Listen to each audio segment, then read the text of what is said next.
welcome back to A Better World. This is your host, Mitchell Rabin, and we're very glad you're joining us again today. Today we're going to have another very interesting show. We have with us today a very dear old friend who we had on the show actually some 10 years ago when he first published his book called Emissary of Light, James Twyman.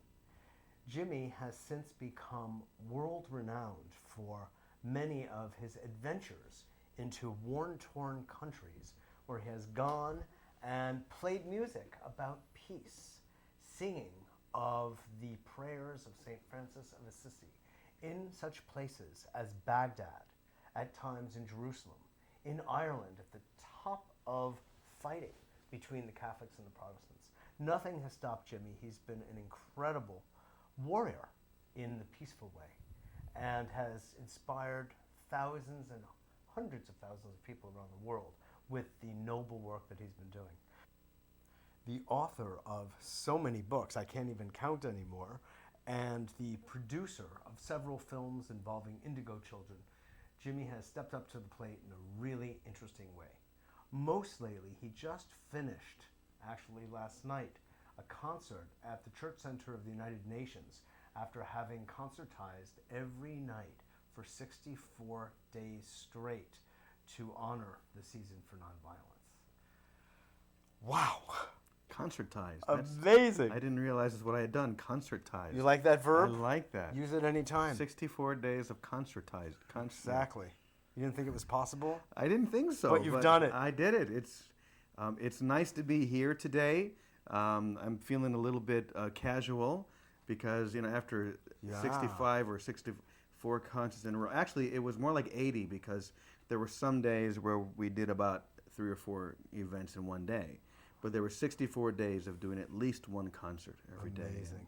So I'm a little tired, but at the same time, I feel very energized. God. Having given that much. Well, liberated. I mean, look at what you've done, and now you're free. Free to move on to the next project. Free at last, free at last. In the words of Dr. That's Martin right. Luther King. Well, to explain the concert tour a little bit Yes, more, you I'm should. glad you brought that up. We were doing a tour during the Season for Nonviolence, and for people who don't know what that is, it celebrates the life and the teachings of both Mahatma Gandhi and Dr. Martin Luther King Jr., going from January 30th, which is the memorial anniversary of Gandhi, to April 4th, the memorial anniversary of Dr. King. Mm-hmm. And I thought and really felt that we need to have examples of people who are willing to give their energy in a big way to create peace. Gandhi, King were certainly examples of that. And when the idea came to do a concert every single day during the tour, it felt like my contribution, a way that I could show dedication. And a lot of people thought I was like crazy. You hadn't before this. Yeah, well, to me, I haven't. To me, there's always more. Yeah. There's much more to be done. But it was a crazy idea, but I'm glad we did it. You went up the coast of California to Yeah. Washington. What was your itinerary? Well, we did the entire West Coast, from San Diego all the way up to Bellingham, Washington. Then we flew over to Arizona, where we spent about a week doing events throughout Arizona. And then we flew out to the East Coast, where we did events from Washington, D.C. up to New York. And we ended at the United Nations. Of course, many people heard about what happened to us when we were at the U.S. Capitol. Which tell the story. I think it'll be interesting to yes, people. It was, to me, I have heard of, that I did a number of years ago called The Cloth of Many Colors. Mm-hmm. It was a quilt. I remember it well. Yes, I mean, we brought it to New York. That's where we launched it. It was at the United Nations building in September of 2000, and it was a mile-long peace quilt, peace quilt, peace quilt, peace quilt, peace quilt, peace quilt, peace quilt, peace quilt, peace quilt, peace quilt, peace quilt, peace quilt, peace quilt, peace quilt, peace quilt, peace quilt, peace quilt, peace quilt, that was made up of hundreds of thousands of small swatches of cloth that people around the world had held and prayed with. And so for me, this was a living, breathing prayer of peace. Yeah. And it was my dream, literally a dream, to present this at the United Nations, and it was wrapped throughout the UN on September 10th of 2000. The next day, it was brought to the U.S. Capitol, then the Pentagon, and I've brought it all over the world. And that inspired another project called the Children's Cloth of Many Colors. So an organization in Washington, D.C., Communities of Peace, they began getting children in schools and different groups around the world involved. And that quilt has been growing. I think it's probably a half mile long or so at this point. And that's a spin-off of the first one. Exactly. So when we came on this tour... You could say cut from the same cloth. Exactly. When we came to Washington, D.C. Sorry. It's all right. We should be... This is my day off. So yeah, right. We're allowed these things. It's okay for us to be, relaxed. Yeah, exactly. Relaxed. So we went to New York, to Washington, D.C. On this tour. Mm-hmm. We were scheduled to do a ceremony at the U.S. Capitol on the Western Lawn. Actually, the same place where we presented the original Cloth of Many Colors. Mm-hmm. And when we got there, the organizers of the Children's Cloth had brought it with them and asked what we should do with it. So I suggested that we take and make that into a huge peace sign on the ground. On the lawn. Yes, enormous peace sign, thinking anyone who's driving by is going to see the U.S. Capitol, and they're going to see this very colorful peace sign. Yep. What a great symbol. Totally. So we did. Or from the sky. Yes. Yeah. We did it, and we were actually inside the peace sign when we did the ceremony, and then when it was over, no more than an hour, we wrapped it up and we took it home, and everyone left. And no one thought anything more of it until the next day, when we received a rather distressed phone call from the U.S. Capitol Police, who were a bit concerned because when they got there in the morning, it turns out that the spot where the quilt had been laid, there was now an enormous peace sign actually blazed into the grass itself. Now, and that's against U.S. administration policy, is that it? It is. No peace signs. No peace. No peace. We're against this idea. Excuse me. But, this was a grassroots project. Ho ho, okay. Right. Touche. And here's the interesting thing. When I was first told this, I thought, wow, maybe it burned like a brown mark or something. No, that's not at all. We sent some people there to take a look at it. And it turns out that the grass where the quilt was now longer and greener than the rest of the lawn. That is a trip. Overnight. It grew about an inch or two and was lusher and greener. Now, this presented an interesting dilemma to the groundskeepers of the U.S. Capitol building. Sure. There's apparently a big investigation going on about this. Because to this day, they're investigating. I hope they spend millions of dollars. I think they should. In keeping with this administration. And they believe at this point that we put Miracle Grow beneath the quilt, and that's what made it happen. But I actually checked. There is no product on the market that can make the grass grow greener and longer overnight. That being said... Otherwise, we'd use it for baldness. I would. That being said, the funny thing is that they don't know how to get rid of it. They could just mow it. But it's greener, so mowing it won't help. See, this is what's so beautiful about it. If it had been brown, where the quilt was, they could just fertilize that one small area. Yeah. The fact that that lawn where the quilt was is greener and longer means they literally have to fertilize the entire lawn of the U.S. Capitol to make it as green as the peace sign. Or put it back and leave it there and cover the entire lawn with the Cloth of Many Colors. Well, that's a more sensible solution, I think. From our perspective, I'm sure it is, yeah. So, for me, Mitchell, these are the kinds of miracles that are spreading across the planet right now. Yeah. When we show our dedication, I believe the universe literally responds. Comes to support it. Yes. I mean, Mother Earth herself is coming up from the roots with symbols and signs that we are moving in the right direction. And as more and more of us dedicate ourselves to spiritual peacemaking, which is very different for me than traditional peacemaking. Exactly. I think that the world begins to change from the inside out. Well, what do you see, Jimmy? I mean, you've been traveling the world literally around and around for years now, since we've seen each other last some years ago. What is it that you really see in the various places, and including in these last 64 days?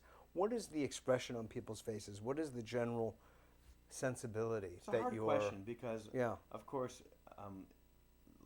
there are many complicated energies circulating today.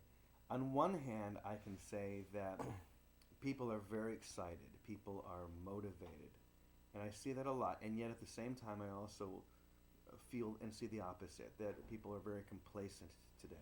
People are very self-centered today. Do you see that more in the United States Yes. or elsewhere? Probably more in the United States. You had a very ready answer for that, so Yeah. I have a feeling it's very true.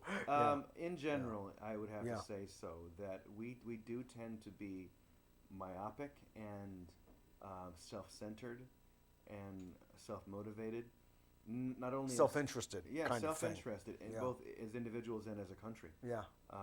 For example, one of the in this spiritual movement, one of the things that has gained massive popularity these days, as you know, is the film The Secret. Mm-hmm. And as I've been traveling on this tour, I've had the chance to speak to many people about that movie, almost all of whom are very excited that a movie like that can do as well as it did and to touch as many people as it's touching, especially people who are new to this. Mhm. Beautiful. I support that wholeheartedly.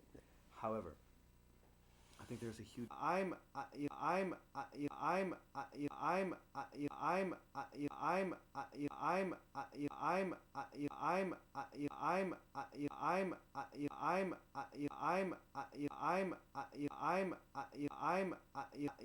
people realize in the power of their intention and their power to create everything that they focus on is one of the most important, if not the most important, first step.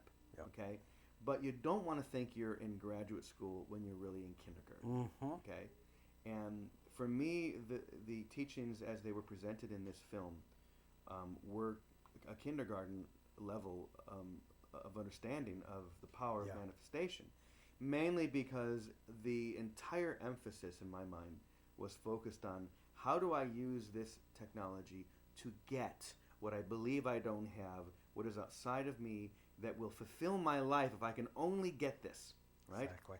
And for me, this is And also, essentially, of the material world. exactly what can I get outside of me. Whereas I It's think an acquisitive mode. Mhm. It's still that same level of being. it is absolutely, and I think what we need to do as quickly as possible is to get that, and then to move very fast into not so much what can I get, but how do I use this technology to give, Mm-hmm. to serve, to Exactly. to bring the focus away from the cult of I. Me, me, me, me. Yeah. Right? Yes, It's the and, cult. I mean, the world is in the predicament that it is in today because of that, Yeah. the cult of self-interest, and for me, this Unenlightened self-interest. unenlightened to add to self-interest, it. yeah, and unfortunately, I feel that that film has done a lot to fuel Yep. that energy, and yet with proper focus, it can very easily be turned into something very much powerful. greater, something very powerful. Do you and know- that's what I'm a strong proponent of. Exactly. I as well, Jimmy, really. It's sort of like art is the reflection of the consciousness of the people, as is the politics, the body politic, a reflection of the general consciousness. Mm-hmm. Now, you and I may have a really hard time digesting that because what shows up as that common denominator is way, with all due respect, lower than sort of like the place we generally function. Mm-hmm. And God knows how imperfect we are. But where we're coming from in general is with high intent in service. So when we get this reflection from the film of yes, this is great, I want a new car, and I want the biggest house, and I want $1 million in the bank, and all of this stuff. That's actually, we were talking about it before, the temperature of the country. It is. And listen, However, that's step one, Yeah. as you're saying, and step two will be, well, gee, if I can do this for me and Yeah. my family and mine, I can do it for others, and then it begins to graduate to higher levels of consciousness. and I have nothing. There's nothing wrong with each and every single one of us living fully abundant and fulfilled lives. Yeah. Absolutely. But I think what we need to get very fast is that will only come when we give that to others. As St. Francis said, for it is in Beautiful. giving that we receive. You see, what Exactly. what the energy currently is doing is it's trying to fulfill the appetite of the ego, which is that part of us that is always seeking outside to get more, thinking that if I can only get enough, then I'll be fulfilled. Exactly. Unfortunately, we've all experienced that even when we get those things, even when we do attract the car, the house, the money, the hunger hasn't left, the longing, because it's not our ego that is producing the longing, it's our soul. And the soul Right. cannot be fulfilled by getting. The soul is only fulfilled by giving.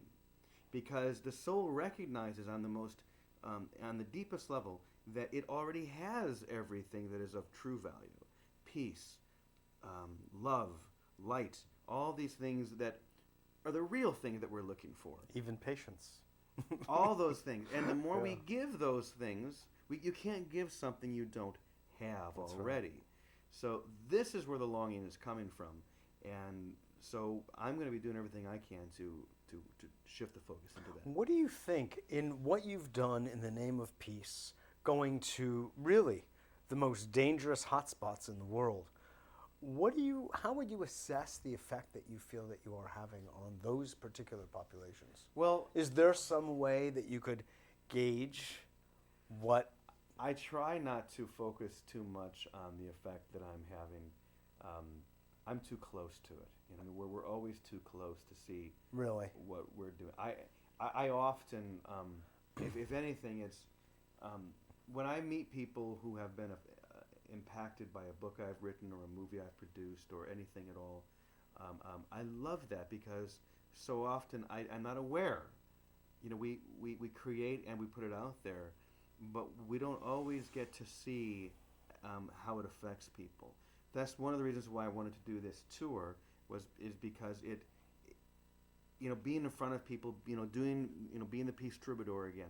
I got so busy, I just hadn't had time to do a musical tour in so long. Yeah. That it gives me an instant feedback. Sure. Whereas the movies and the books do not. Exactly. And as I've traveled to many of these countries,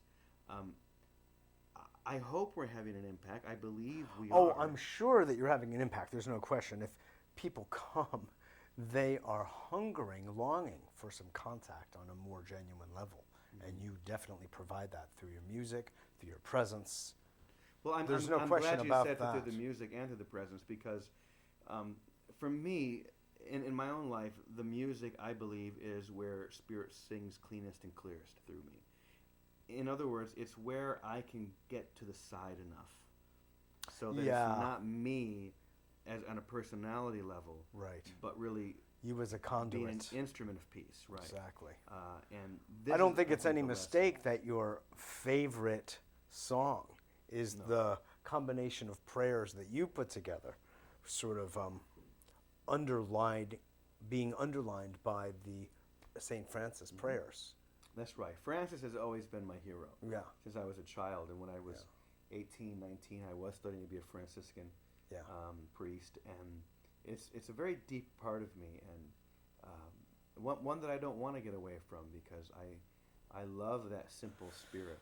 And Francis, you know, here's the interesting thing about St. Francis. You like walking into churches naked also, don't you? Whenever I can. Especially in Assisi, given the choice. You know, Excuse me, I couldn't pass it up. so I think the example of St. Francis is a very important one right now because Francis lived at the end of a time that we now call the Dark Ages. And he was right there in the cusp In of retrospect. right on the cusp of what we now call the Renaissance. Now, I don't think that at the time they were calling it the Dark Ages. They Right. weren't going around and saying, hey, you realize we're living in the Dark Ages. It's only... Although I'm saying that about today. That's where I'm going. Oh, you know? okay. It's you really because you're too close to it. It's hard to see. But what happened 800 years ago was that the influence of St. Francis and people like him. This is what inspired the artists and the sculptors and the musicians of that time, and it was through that creative impulse that we entered into an era of enlightenment called the Renaissance. Well, today, a lot of people do believe that we're living in a very dark age. We'll see how history treats us. Well, that'll be according interesting. to the Vedic teachings of the Kali Yuga, this is definitely the dark age. Yeah.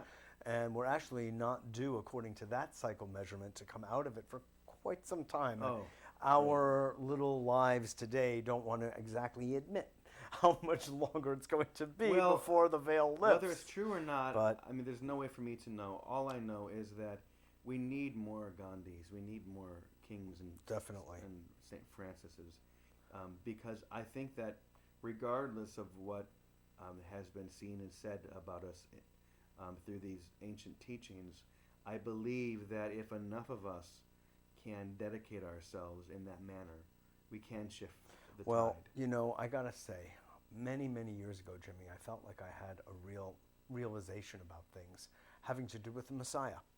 And it didn't have to do with being born Jewish, but I just wanted to understand both the ultimate teaching, if you will, of Judaism and Christianity. And it has all to do with this idea of the Moshiach, the king, the Messiah, re-arriving, you know. And I realized through just whatever little neurological mechanism that we are the Messiah. And I really believe that. It's the collective consciousness gathered together in a coherent way with its focus on peace and well-being for one and all that is going to actually shift the larger picture. And I'm saying this to you. You're out there gathering large groups of people to do just that, to live that truth, you know, to bring that to the fore. And at the same time, I want to bring something up because you say we need more Gandhis and more kings, but yesterday at lunch, the former director of the World Peace Prayer Society, Deborah Moldow, friend of both of ours, said some very profound, simple story about someone coming, telling her a story about this fellow who led what was considered a rather unremarkable life, according to usual measures, got to the gates and said, so, like, why am I being so hailed right now? They said, because you lived an exemplary life. You did something that was so vitally important. They said, what? You moved a screwdriver from the left to the right at exactly the right time. Well, what was so great about that? I do that all the time. You don't understand. That simple movement at that precise time saved somebody from having the trouble of breaking into a car or something, which jeopardized his life, which then, well, before you know it, you have an entire string of reactions and what the Buddhists call the chain of causation, how every single one of our actions relates to an entire series of millions of reactions all over the world involving all people. And so I like to bring up, so I tell the story sort of like that, but this one was particularly interesting because it means that everyone really has a role in the shifting of consciousness. That's right. And you may be on stage playing and gathering the people because that's your role. One of mine is sitting here talking with you about this beautiful work. And other people will do nothing more than move the screwdriver. And they are utterly, completely as important as what anyone else is doing. That's right. If enough of us just dedicated ourselves to those simple actions, this happens by itself. Exactly. And doing it with love, with respect, with grace, with connectedness. That's right. Right? That's what it's all about. It really is, man. It really is.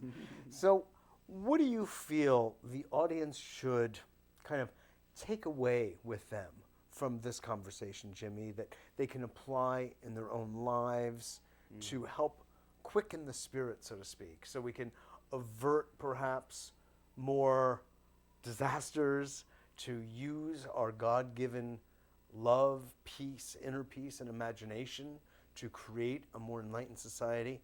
What words would you like to leave with our audience? I think that we need to look for simple expressions of extending who we are in service in the most ordinary moments, whether it be an interaction at a grocery store, smiling at someone when we feel that impulse, is to see each and every single person that we come in contact with as the Holy One, or however you want to describe that. These are the actions that change the world. We so often expect grandiose insights, inspiration, solutions, and those are nice when they come. I mean, everyone loves lightning bolt experiences. Right. But I have to say that it's not about waiting for them. It's about realizing that every moment we have an opportunity to be the light of the world. Every moment we have the opportunity to be spiritual peacemakers, instruments of peace, Gandhi's King, St. Francis, and we just have to seize the moment. We have to seize the day, carpe diem. We're here. We're here. We're here. We're here. We're here. We're here. We're here. We're here. We're here. We're here. We're here. We're here. We're here. We're here. We're here. We're here to be truly and fully awake to what's happening around us, and you know the world will do what the world does. I'm not as into changing the world as I am about changing myself, because I know that when I change myself, the world will literally change on its own. Exactly. You're the smart man, Charlie Brown. Great to see you, I my can't dear believe friend. it's been 10 years since we did this. Exactly. But we'll come back and do it in 10 more, and we'll see how it Exactly. Maybe even a little before that, just for fun. Great to see you, Jimmy. It's been an honor to be here. Thank you for the work that you're doing, Thank Mitchell. you. It's just been a great thing. Thanks so much, my friend. This is Mitchell J. Rabin for A Better World. Thanks so much for joining us. I hope you enjoyed that as I did. And I look forward to seeing you all